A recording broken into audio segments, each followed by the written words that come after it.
할렐루야. 오늘도 말씀으로 주님과 동행하시는 여러분을 주의 이름으로 사랑합니다. 주의 이름으로 축복합니다. 함께 보실 말씀은 창세기 37장에서 40장 말씀이 되겠는데요.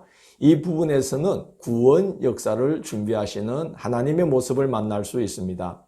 구약에 흐르는 하나님의 구원 역사의 한 대목은 한 믿음의 가문을 통하여 한 믿음의 민족을 이루게 하시는 것인데, 하나님께서 이 역사의 수레바퀴가 굴러가게 하시는 것이 오늘 본문의 내용입니다. 그런데 그 역사가 한 개인, 한 집안에 참으로 비극적인 일로 시작되고 있음을 오늘 본문이 보여주고 있습니다.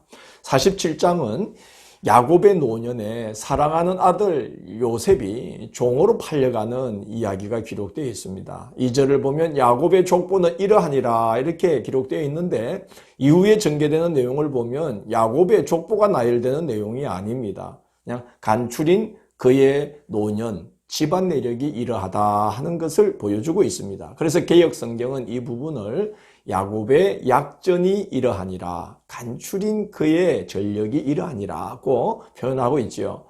그의 노년의 집안 내력은 드라마로 치자면 막장 드라마, 그리고 비극 중의 비극으로 시작을 합니다.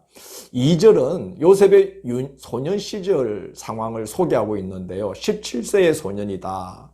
그리고 형들과 함께 양을 치며 지냈다. 그리고 그의 아버지의 아내들 비라와 실바의 아들들과 더불어 함께 있었더니 라고 기록되어 있습니다. 생모 라헬이 죽은 후에 요셉은 아버지의 배려로 아버지의 첩의 소생들, 즉 그의 이복 형제들과 함께 생활을 했다는 거죠. 더부살이를 했다 하는 것입니다. 요셉은 형제들에게 미움을 받습니다. 그들의 잘못을 아버지에게 고자질하죠. 또 야곱은 그를 다른 형제들보다 더욱 사랑해서 채색 옷을 지어 입힙니다. 그래서 형제들에게 미움을 삽니다. 4절을 보면 그를 미워하여 그에게 편안하게 말할 수 없었더라 이렇게 기록되어 있죠. 이 말은 그에게 샬롬이라는 인사조차 하지 않았다 이 말입니다. 우리가 아침에 눈 뜨면 잘 잤어요 하고 가족이 서로 안부를 묻지 않습니까? 유대인들도 아침에 눈을 뜨면 가족 간에 샬롬 하고 안부를 묻는데, 요셉의 형들은 요셉에게 어레껏 하는 그런 아침 인사조차 안 하고 지냈다는 겁니다. 게다가 요셉은 형제들에게 꿈 이야기를 하면서 그 형제들이 요셉의 다스림을 받게 된다는 그런 꿈 이야기를 합니다. 미움이 정오로 타오르도록 기름을 끼얹고 있는 것이지요. 이제 요셉은 애굽의 종으로 팔려가게 되는데, 아버지 야곱이 형제들이 잘 있는지 또 양떼의 형편은 어떠한지 살피고 오라고 심부름을 보냅니다. 근데 형제들이 그렇게 아버지 심부름을 온 요셉을 붙잡아 구덩이에 던져놓고 이제 기다리고 있다가 애굽의 종으로 팔아버립니다. 그 장면이 참 정말 잔인하죠. 동생이 왔는데 동생을 어떻게 할까 궁리하느라고 구덩이에 집어 던져놓고 그 주변에 둘러앉아서 형제들이 음식을 먹습니다. 아마 어쩌면 야곱이 아버지가 보낸 음식을 갖고 와서 주운 것일지도 모르겠는데, 그걸 형제들이 살려달라고 부르짖는 동생을 구덩이에 던져놓고서 그 아우성을 들으면서 밥을 먹고 있었다는 거죠. 그 미움이 얼마나 깊었던가 하는 것을 우리가 느낄 수가 있어요. 근데 마침 그때 미디안 상인들이 애굽으로 이제 장사하러 가는 길에 그 미디안 상인들을 만나게 되어서 은 20의 요셉을 팔아넘깁니다. 당시에 장성한 어른 노예 한 사람의 몸값은 은 30개였죠. 근데 이제 이 요셉은 소년이니까 은 20에 팔아넘깁니다. 결국 노예로 팔려가게 된 겁니다. 형제들은 요셉의 옷에 순념소의 피를 묻혀서 아버지에게 가져가서 우리가 들에서 이걸 발견했는데 아마 짐승에 뜯겨 죽은 것 같습니다 하고 이야기합니다. 야곱이 대성통곡을 하지요. 그들은 아직 자식을 잃은 부모의 심정이 어떠한지 헤아릴 정도로 성숙하지 못했던 것이죠. 그들도 자식을 놓고 파란만장한 풍파를 겪은 후에 비로소 그때 아버지 야곱의 마음이 어떠했는지를 알게 됩니다. 이어지는 38장은 바로 그렇게 유다에게 찾아온 풍파 이야기, 그러면서 자식을 잃은 아버지 야곱의 마음을 헤아리게 되는 그런 이제 이야기가 38장에 이어집니다. 유다가 형제들과 분가해서 이제 아내를 얻고 엘오난, 셀라라는 아들 셋을 둡니다. 엘을 위해서 다말이라는 며느리를 얻었는데 이상하게 이 며느리와 함께 살던 엘이 죽어버리고 당시의 계대 풍습을 따라 형의 족보를 이어라고 동생 오난을 다말에게 넣어줬더니 오난도 죽어버렸어요. 그래서 셀라가 자라기까지 친정에 가 있으라고 하고는 유다는 셀라가 장성했는데도 다말을 부르지 않습니다. 하나밖에 남지 않은 이 아들 셀라마저도 다말을 아내로 맞으면 죽어버릴 것만 같아서요, 이제 부르지 않았죠. 그런데 다말이 자손을 보기 위해서 창녀로 위장하고 자기 친정집 근처로 양털 깎으러 온 시아버지 유다를 통해서 결국 자식을 보게 됩니다. 그래서 베레스와 세라 쌍둥이를 낳게 되지요.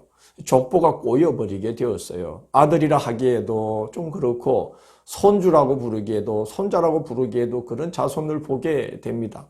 그런데 마태복음 1장을 보면 이 꼬여버린 족보에서 다윗이 나오고 그 족보는 예수 그리스도의 탄생에까지 이어지게 됩니다.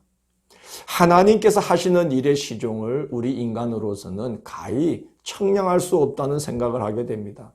나중에 유다가 형제들을 대표하여서 요셉 앞에서 아버지 야곱의 심정을 헤아리면서 요셉에게 선처를 막 호소하는 장면을 우리가 보게 되는데, 아마 유다는 이런 풍파를 겪으면서 아버지 야곱의 마음을 헤아리게 된 것 같습니다.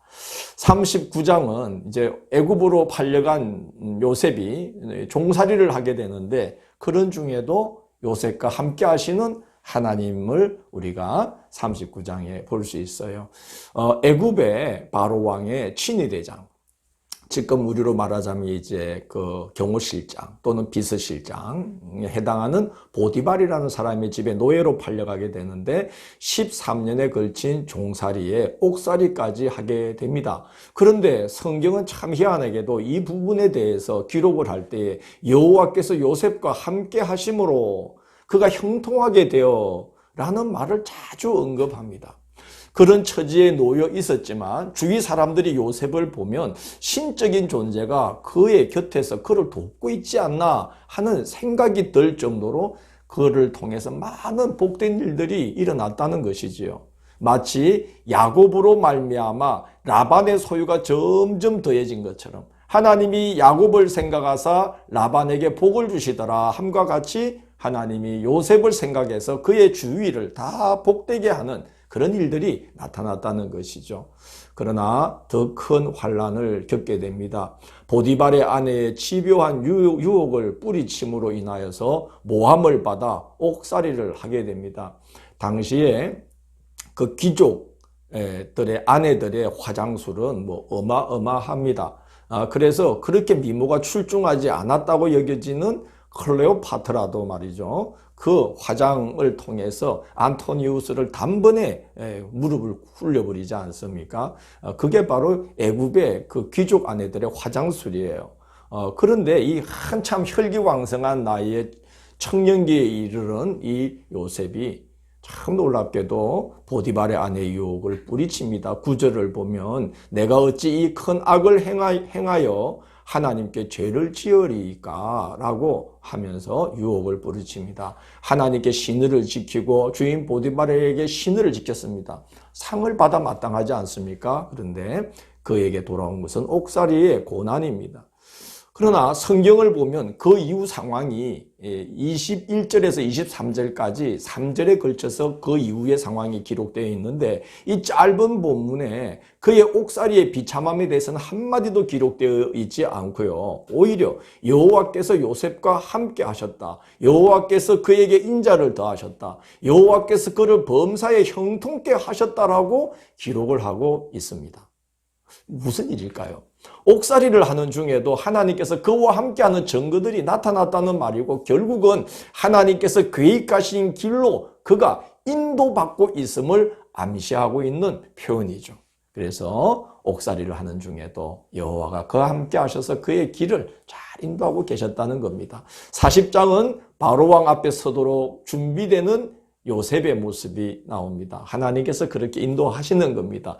요셉이 갇힌 감옥이 어떤 곳이냐? 39장 20절을 보면 그 옥은 왕의 죄수를 가두는 곳이더라 이렇게 기록되어 있고요. 40장 1절에서 4절에 걸치는 그 본문을 보면 애굽 왕의 술 맡은 관원장과 떡 굽는 관원장이 그 옥에 갇히게 되는 걸 보게 됩니다. 그런데 보디발이 그들을 요셉에게 붙여서 수종들게 합니다. 아마 이 보디발은 평소에 아내의 품행을 알고 있었고 또 요셉의 신실함을 알고 있었기 때문에 요셉을 끝까지 믿었던 것 같습니다. 그래서 옥에다 넣었지만 정말 국사의 중요한 두 인물을 수종드는 일을 요셉에게 맡겼던 것 같습니다. 여러분, 술 시중드는 이 술 따르는 관원장은 우리 술 시중드는 그런 술상무 역할을 하는 자가 아니고 왕에게 술을 따르고 함께 앉아서 나라의 국사를 논하고 왕의 마음이 힘들 때에 자문을 해주는 그런 굉장히 귀한 공직자예요.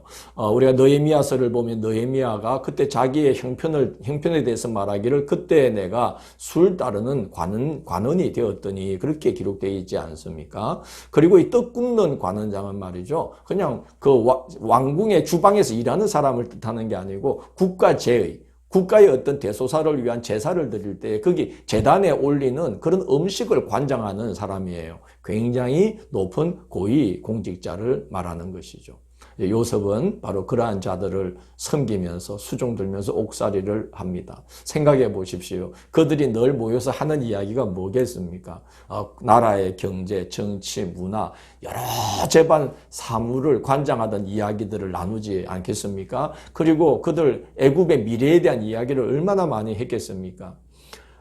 바로 요셉은 그들을 수종들면서 과외 교습을 받은 셈이지요.